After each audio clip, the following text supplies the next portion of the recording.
Often, we find people are not satisfied with what life gives to them. They are always on the lookout for something more, because nothing ever seems to be enough. This attitude of discontentment leads them to desire possessions that belong to another, and they begin to think of ways in which they can poach those items. Covetousness is the word used to describe this urge to own something that belongs to others. You spot something of somebody and you immediately feel entitled to own it someday, pining your hopes on your faith. Unfortunately, it's not faith that's leading you, but covetousness. God expects our homes to host godliness coupled with contentment, but some people will ignore this warning. Dissatisfaction leads people to become covetous. Many of the believers are not truly possessed by demon, but invite demonic forces home by being too obsessed with possessions and allowing the latter to influence their behavior. There is more to gain by being content with what one is blessed with.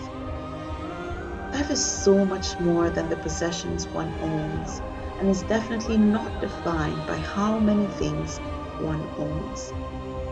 It is important that you understand to put possessions in their right place without making them too significant a part of your life. No worldly possession must take the place of God in your life. You must deeply introspect to see where your heart and your affections are directed, God or materialistic things.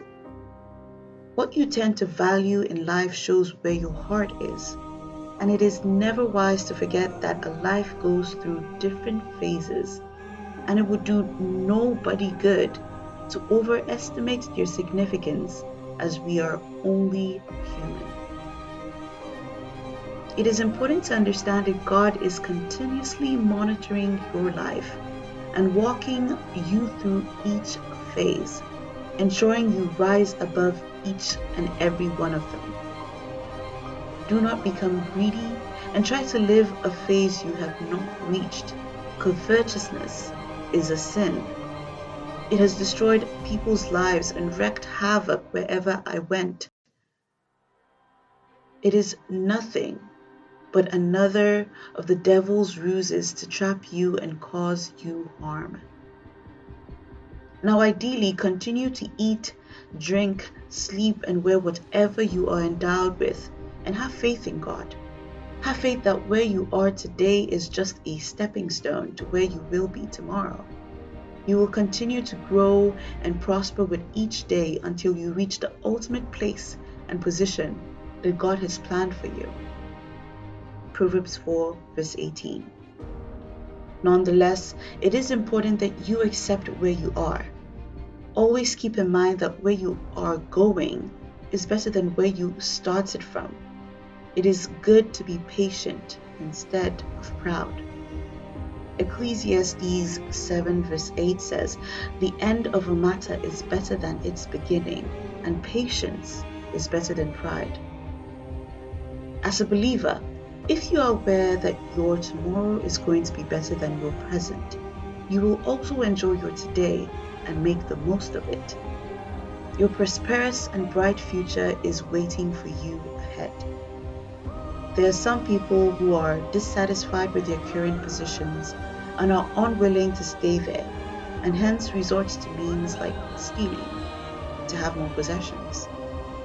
Some people make their choices of who to make their life partner based on how many things the other person has. No marriage should be based on wealth and possession as its foundation.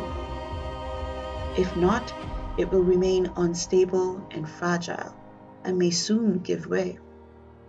It is our responsibility to not be led by things and possessions, and let these things and possessions blind us and take control of our lives, as there is more meaning to life than that. Job chapter 8 verse 7 says, "Your beginnings will seem humble, so prosperous will your future be."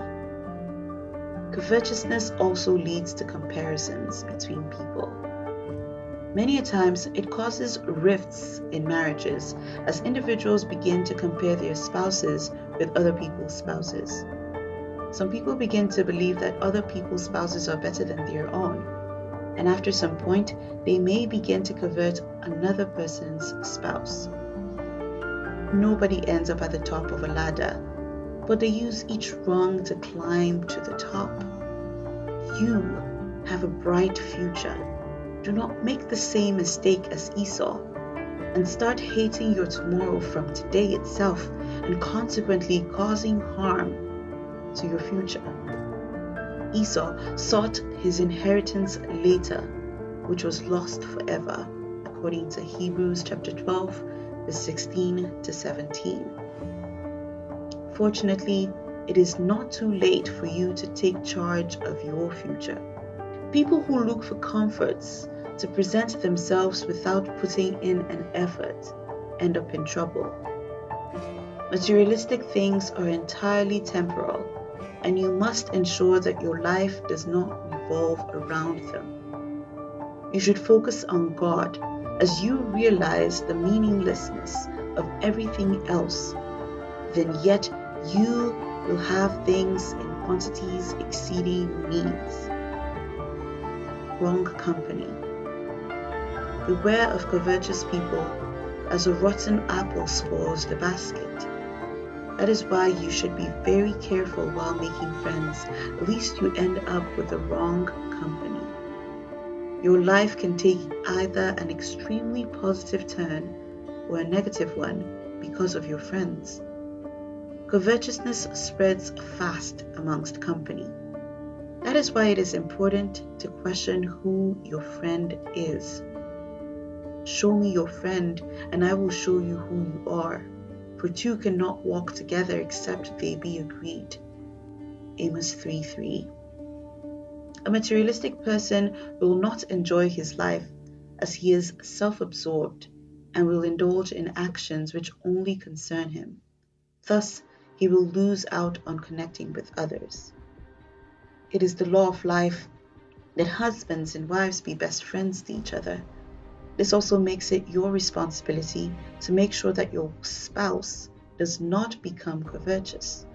A covetous person will not inherit the kingdom of God. 1 Corinthians 6, verse 9 to 10. You should not devote precious time to covetousness. Once God provides us with everything to keep us comfortable. 2 Peter 1, verse 3. There is no point looking for more. Covetousness is a quality that is similar to what Satan displayed when his dissatisfaction made him want to take the place of God. And people who follow the same path will meet a similar end as Satan, who could not inherit the kingdom of God. Ephesians 5, verse 5. When you become invested in acquiring material things, you will lose track of where you are supposed to be according to God.